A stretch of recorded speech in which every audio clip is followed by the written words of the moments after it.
Trump on. I've got Matt Drudge on. I'm real. I relaunched the Patriot Movement. I'm not bragging here. I'm just saying along comes the royalty of Q. And it just tells me that I'm this anti-American. And let me tell you, for a lot of generations, that's not what's been going on. We've been doing a lot of stuff, writing books and financing things and killing people for this country.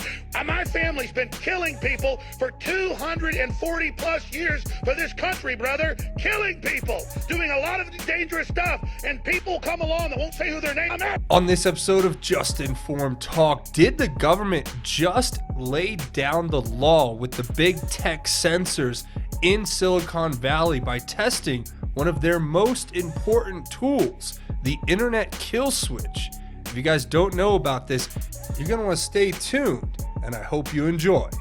Hi, I'm Craig, and welcome to another episode of Just Informed Talk. I always like to start by saying thank you to everybody who's hit that subscribe button. If you haven't, please come here to the landing page, click the big red subscribe button, make sure you hit the bell for notifications, and hit the like button if you guys like this content and want to see more. So, we got a big episode for you guys here. I think this is an incredible story about what happened with this big blackout that happened. You had YouTube go down, Google go down, and a bunch of others.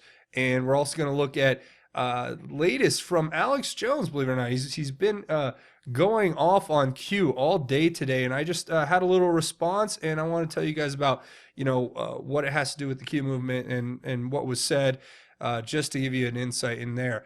But with that being said, as always, here we are. We're picking up right where we left off. This is where we left off. The last Q post was back on May 26th. We're in a holding pattern because things are actually happening in the real world, so we don't have to depend on the board to actually give us a lot of posts because, look, it's happening. When they say it's happening, it's literally happening. Literally, it's happening.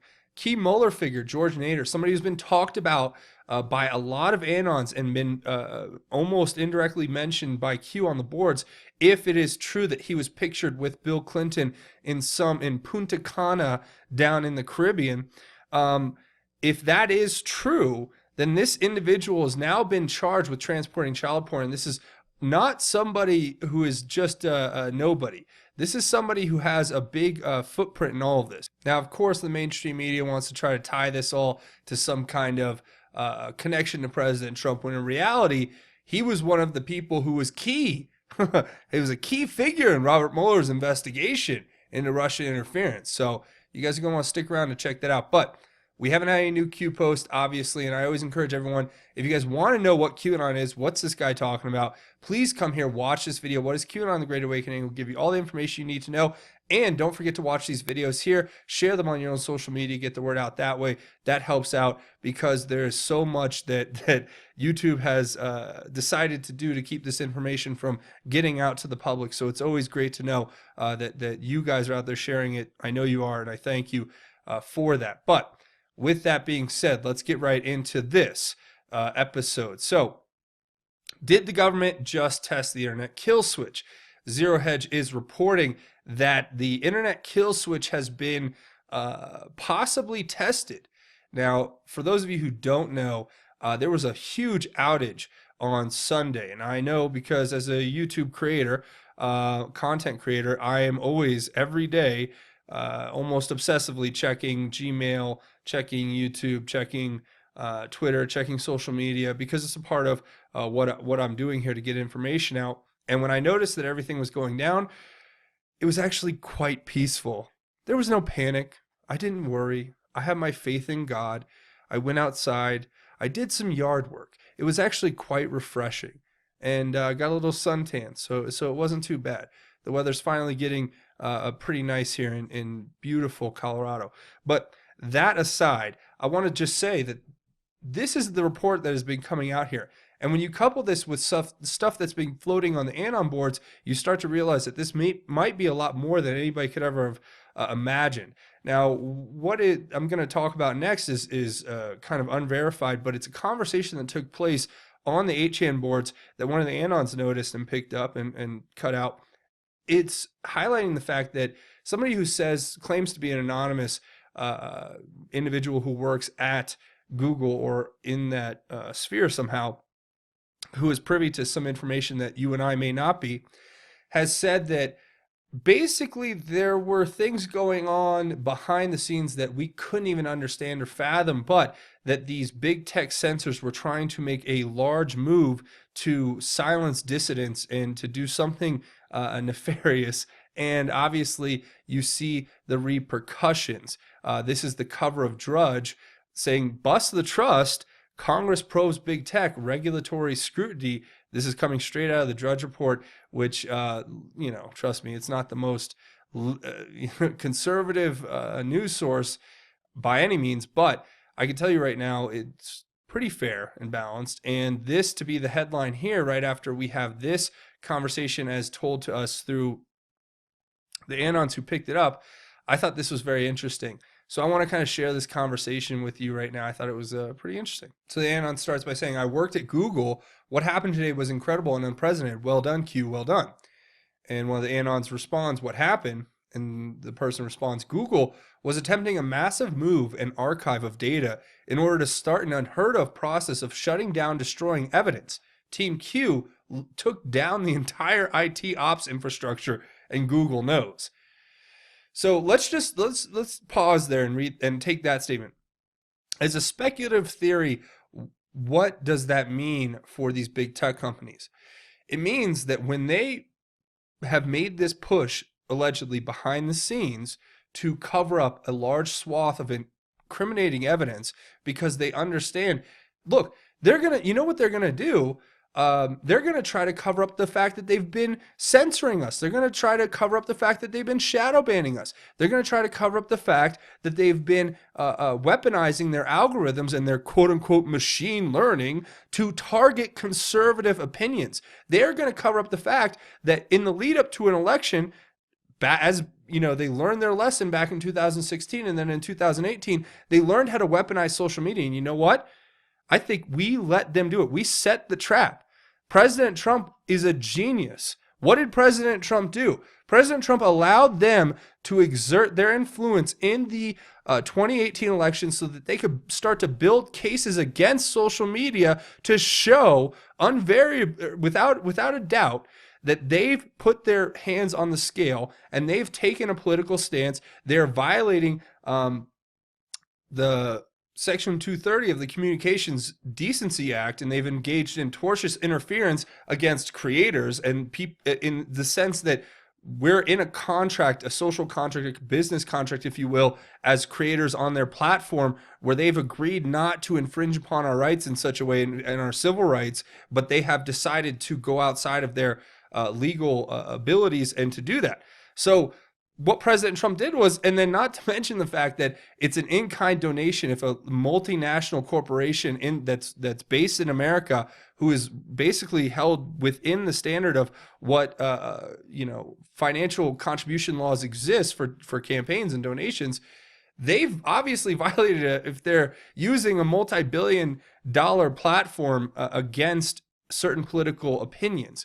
They've obviously got themselves in big trouble, and they tried to delete all the evidence yesterday. And I believe, possibly, allegedly, and we're talking Sunday, I guess, so a couple days ago, but they tried to do that, and the internet got shut down. I mean, come on.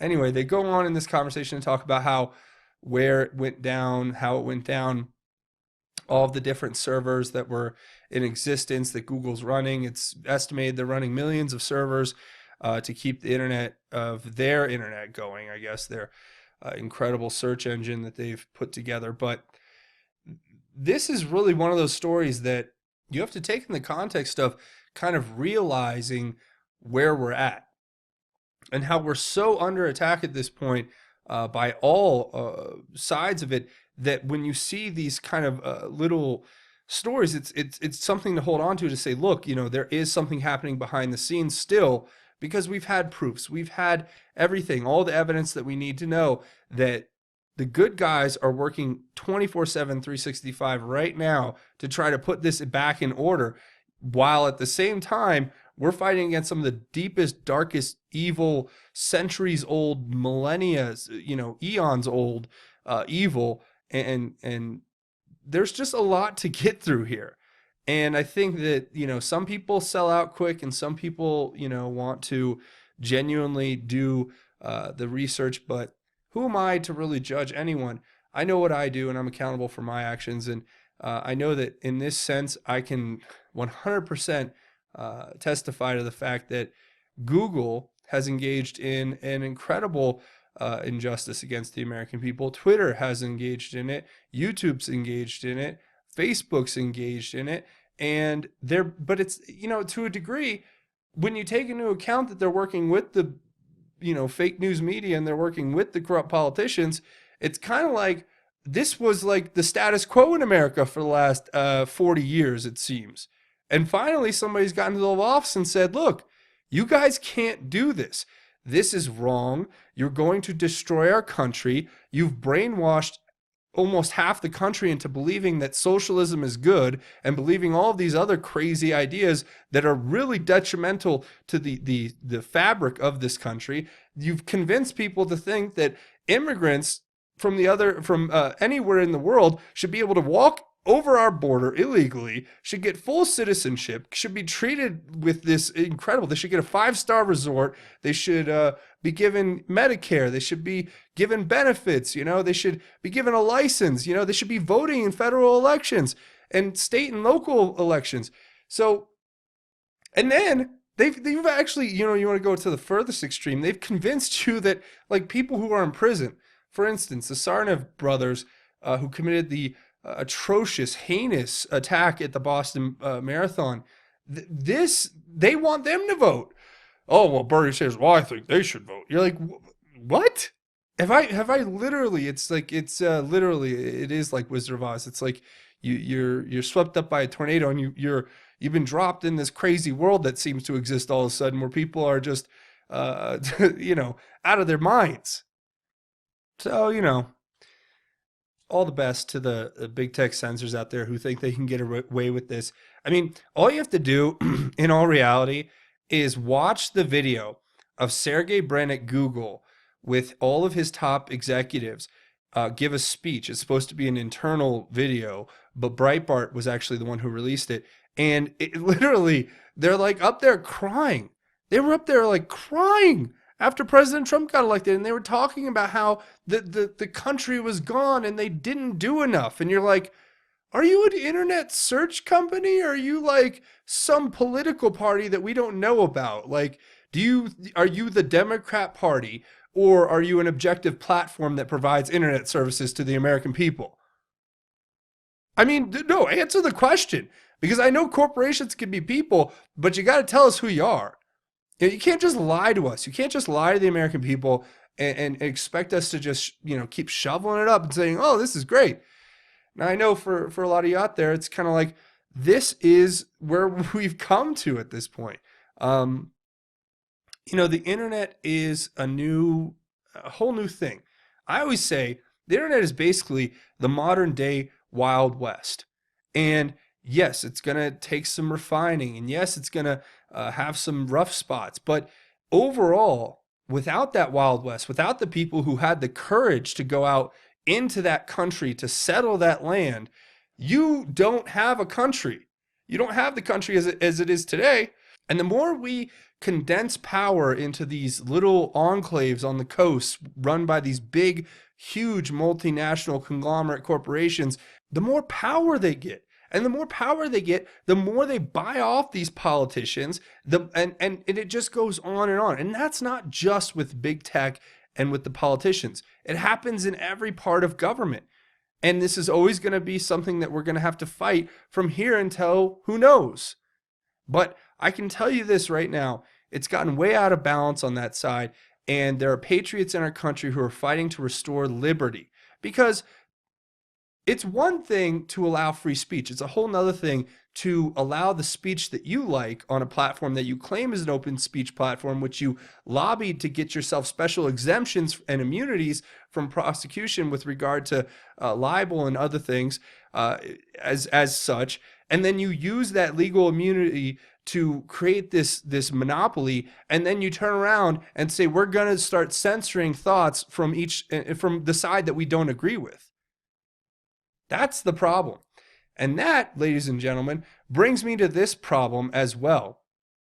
For instance, we have right here, we have Alex Jones, and he was going off on Q, you know. He had Captain Roy D on, one of the other Q guys on. And let's talk about this just for a minute. I don't like to put too much into this because it's just one of those things we've talked about before. It's like, all right, well, let's just move on. But apparently Alex Jones has picked a fight with QAnon once again. But it seems like the one thing I can't stand about Alex these days is that he's got this kind of way about him where he seems to offer you an olive branch, but then right as you go to grab the olive branch, he rips it away and says, "Look, what are you calling me this for? Why do you hate me? Why aren't you worshiping me? Why aren't I the only person who can tell you what to do and say? Why aren't I the one? But you know, we like you, but here's the olive branch. But no. But I'm the one you should be listening to. I'm the idol that you should be worshiping in all of this." And I hate to say this, but he's mad at the Q movement. Now, look, if you like Alex Jones, that's great. I like Alex Jones. Nothing against the guy personally. I know what Q has said. I know what Alex Jones has said. But the more I listen to Alex Jones put together a defense for himself, let me give you an example. He does this interview. It's about a little over an hour long with Roy, Captain Roy, from that book, the QAnon Where We Go One, We Go All book that came out, which, by the way, I was actually asked to contribute to as an author, but I didn't or was not able to, which is fine by me. I didn't really mind. But the funny thing is that you see this interview where Trump's, or excuse me, yeah, there you go. But Jones is pulling up this book. He's waving it around. And he's saying, you know, I'm the one who did this. I'm the one who did that. I'm the one who's been here for 25 years. And you can just tell that what he's doing is this complete, you know, defensive move. And of course, rightfully so. As it's been alluded to by Q, there's some connection between him and Mossad. And I'm not making this up. I'm not trying to gin up, you know, whatever. But here's one. So September 2018, and Anon posts this with Jack Posovic's picture saying, you know, about, you know, microchip this guy who was saying that Q didn't exist, whatever. And Q responds by saying, ask yourself a simple question. Why are the majority of Q attacks by pro-MAGA supporters coming from AJ-backed, Mossad-backed, and or AJ-known associates? So let's just take this one sentence here. During the course of this, Alex Jones plays aloof to the fact that he knows anything about Q, so he plays dumb. He pretends to have not read the book, which one of the people who I'm going to be having on the podcast is Dustin Nemos, who wrote one of the chapters in that book, which is actually titled How I Made Alex Jones Cry. So I'm sure that's the reason why Alex Jones is very upset and waving this book around and making threats, which you don't have to take my word for it. It's there for you to see if you watch his video. And he's going to say, oh, everybody's taking me out of context. Well, you know what? First of all, playing all of your video, it's like, all right, but I don't have that much time, and I'm just giving you a feedback on this to let you know what it is. So anyway, this is literally Q telling us that he's Mossad. I mean, I'm not saying that's true. As Captain Roy pointed out, yes, there is disinformation. Yes, where we go one, we go all. Yes, I am a Christian, and I do believe in forgiveness. Yes, there's a possibility in my mind that Corsi was the one who was working with Mossad, and then Alex Jones got into it with him and not knowing, and then he got kind of dissed through association. But what's interesting to me is now every time you hear Alex Jones talk about Jerome Corsi, he's like, oh, well, Jerome Corsi's suing me, and I don't have anything to say about him. Well, isn't that very convenient that he's being sued by him? Wouldn't that be a great way to kind of disassociate yourself from somebody if you knew that your cover had been blown? Just throwing it out there as a hypothetical. And I'm not making any accusations here. I want to make that very clear. I'm merely looking at this information and saying, well, what do we see here? And like to get back to other things that talked about it, you know, the one that was most recent, I think, was here, where it talked about in September again of 2018, it was talking about Alex Jones that was the template that was designed to attack censor QAnon. So everything that's been happening to him has been setting precedents. And by setting precedents, you're able to go after other individuals. And I'm assuming that they would have eventually worked their way down the line to Q individuals. And I'm sure actually now that this whole internet kill switch could have been because they were going to start to go after Q reporters, and they literally turned off the internet on them to show them that something might be going on. But that's purely speculative, and that's the funny part too, is that when you look at how upset Alex Jones gets about the movement, and the one thing I thought was very interesting is he sits here, the first 45 minutes or so of the interview is him with a lawyer, and the lawyer doesn't really say anything. And it's almost like he was worried, or this is some sort of person who is, I don't want to say a handler, I just want to say like he doesn't want to say anything wrong, and he wants somebody to be able to pivot to in case a point is made that he can't rebut quick enough, which is fine. That's a perfectly fine way to have a conversation. I'm not making any accusations, of course, but I'm just making speculative theory here. And I'm saying that what it is to me is they kept agreeing throughout this interview about how, it's positive what the Q movement's doing. But then there's just this air of Alex Jones where he's like, I'm a millionaire. I've been doing this for 25, 30 years. Nobody else deserves to do this kind of work.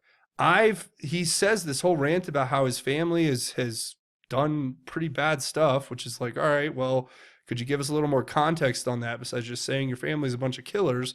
Like, that's a little weird to be ranting that way, because I've had family that serves in the armed services, who put their lives on the line in World War II, and none of them, or after in Korea, and I should say, I don't want to be incorrect as far as time, I don't want people upset, but look, I don't characterize them that way. So it's a scary way to say things, and then he makes this kind of threat, and it's like, you're just watching, it seems like a very insecure man who is making a very insecure plea to his audience to say, look, I don't know, or I don't know. He's like, I just want to he wants to like disassociate himself with Q, but then associate himself with the Q audience, if that makes sense.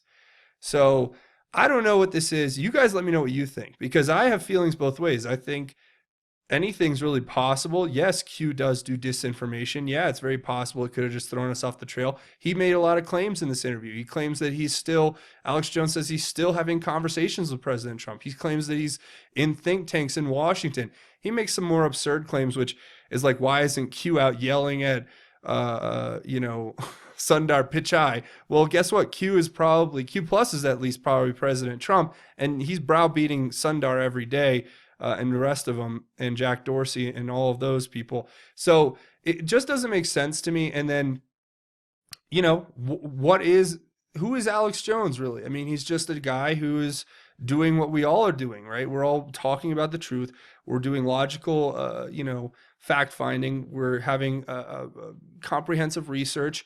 So I don't understand why he's so threatened, other than he's built this empire and he wants to be the media who has been trying to destroy him. It's kind of sad. He wants to be CNN. He wants to be Fox News. And he realizes that he's losing some market share, I guess, and he's really upset by that. But then he says, it's because he's a Mossadi. I don't know. It could be anything, is what I'm saying. All right. And I'm just going to leave it to you guys in the comments, because I know this one will be divisive, because people are going to be either really pro Alex, or they're going to be really pro Q, or hopefully there'll be a lot of people who are in the middle who can see that, some people make mistakes. Let's say hypothetically that Alex would admit that he made a mistake in hiring Jerome Corsi, and that Jerome Corsi really has no affiliation to him and what he does. Could it be that we could, those who are on the other side of this issue, could we open up that door and say, yeah, let him back in? To me, I'm a Christian. I know that redemption is real. I know that there's a chance for us all to become better through Christ our Lord. And that's one of the things, that's the reason why I don't watch his show really anymore, to be quite honest with everyone, is mostly because I don't like the way he casually, disrespects God here and there, and that the way that he doesn't really pay homage to Christ in the way that I think that, individuals should. I mean, it's just my humble opinion. I'm not perfect. This is just the way I do it. I'm not saying that anybody else needs to do it any differently. I'm just saying it doesn't work for me. And that's pretty much where I'm going to leave it. I hope this episode was informative. I hope it gave you a new perspective, and I don't want this to be divisive. So please remember, look, I'm kind of on both sides of this issue at this point. I'm just waiting for the facts to fall as they may. I can see a convincing argument for both sides. I'm going to have Dustin Nemos on to tell his side of the story. I'm going to, wait and see what Alex Jones has to say in the future, which is fine. But with that being said, that's going to wrap it up here for this episode. A few more things before we go. Obviously, we have to keep the, views coming. That helps out because the suggestions don't work here on YouTube. So watch these videos, share them on your social media, get the word out that way. I want to hear your thoughts, theories, and insights about this topic, especially since it's a more controversial one. I just want to hear what you guys have to say about it and what your opinions are, because that helps me kind of figure out what's going on. And it's all a pursuit of truth here. It's all a logic driven pursuit of the facts. And that's really what this all comes down to. So I really appreciate your input. Hit the subscribe button. Make sure you hit the like button too if you guys like this content and want to see me make more. A few other ways you can help out the channel. Come find me over here on justinformednews.com, the official website for Just Informed Talk. You can get all the Q links here, links to different news organizations. Of course, you'll get links to different breaking news, and you'll get the latest videos from the Q channel here, or from the YouTube channel here. And that's a good tool for you guys to use. Also, come find me over here on Twitter at JustInformYou. That's at JustInformYou, the Twitter handle. It's an easy way to come and connect with the community here and have a conversation with me. So I appreciate when you guys do that. Just come over here and give me a follow. That helps out big time. I really appreciate it. Also, we have the American Priority Conference coming up. It's AmericanPriority.com. I'll leave a link in the description. But basically, in October, if you're going to be in South Florida, if you're going to be in Miami and you want to come hang out at the Trump Hotel, you want to see people like Robert Davi, you want to play golf on Trump's golf course, you want to hang out with some of the representatives from the House. I think we're even possibly looking at getting different individuals involved from the government, from the House of Representatives, names you guys might know. Mark Meadows, Matt Gaetz. I'm not sure yet, but I do know that we are looking at having Robert Davi there. If you guys know him, very famous person, actor, so on. He might be, he's definitely going to be there. We're going to have all these different speakers. We're going to have panels. It's going to be all the people who are being deplatformed by big tech. It's just going to be a fun time. It's going to be at Trump in Miami at Doral, October 10th through 12th. So if you guys want to book a trip, now's a great time to get that airfare because you can get a good discount, and use the link in the description if you guys want to come here and register to join me at the conference along with many others. So I hope you enjoy it and come meet me down there in Florida, which is my home state, by the way. So it'll be a great homecoming for me, and I'm really going to enjoy going down there and meeting incredible people. And I'll be talking on a panel which will be discussing the Great Awakening. So that's a cool thing to come check out. I really hope you guys get involved and check out American Priority. I'm going to leave a link in the description if you guys want to check that out. A couple other ways you can help out the channel. Come over here, Patreon, patreon.com. And this is a crowdfunding website, monthly donation. You set it and forget it. This is how we keep the channel alive and running. So when you guys come here, it just means that we can keep this alive. And I really appreciate it. The channel would have never made it this far without your support and help. So just come here, click this button to become a patron. It helps out big time. Also, I have a GoFundMe set up if you want to make a one-time or anonymous donation. That helps the channel out too. You guys are what fund and keep this operation afloat. And I appreciate your help. So thank you so much. Before we go, we do a segment at the end of each one of these episodes called God's Grace is Greater, where we talk about God's grace and how it is truly greater. Today, I want to share these two verses out of Proverbs, chapter 29, verse 26 and 27. It says, "Many seek a ruler's favor, but a man receives justice from the Lord. An unjust man is detestable to the righteous, and one whose way is upright is detestable to the wicked." Now, I'm not going to tell you what side of that coin you lie on. I'll just tell you that for me, my life's work is to be a righteous man, to tell the truth as I know it, to spread God's word, to honor my family, to honor my country, and that's all I know. And that's what I encourage you guys to do. whatever your convictions are, your beliefs, take them and fortify them with God. Fortify them with the righteousness that God can bring to you through your own acts and goodness, and through the Holy Spirit and our Lord and Savior Jesus Christ, who died on the cross for your sins, and pass that along to your family and your friends and your kids, whoever. So that's where I'm going to leave it. I want to say thank you for watching this episode. Hit the subscribe button if you haven't already. Make sure you hit the like button if you guys like this content and want to see me make more. But that's going to be it for me. Thanks for watching Just Informed Talk. My name is Craig. Godspeed and God bless each and every one of you, Patriots.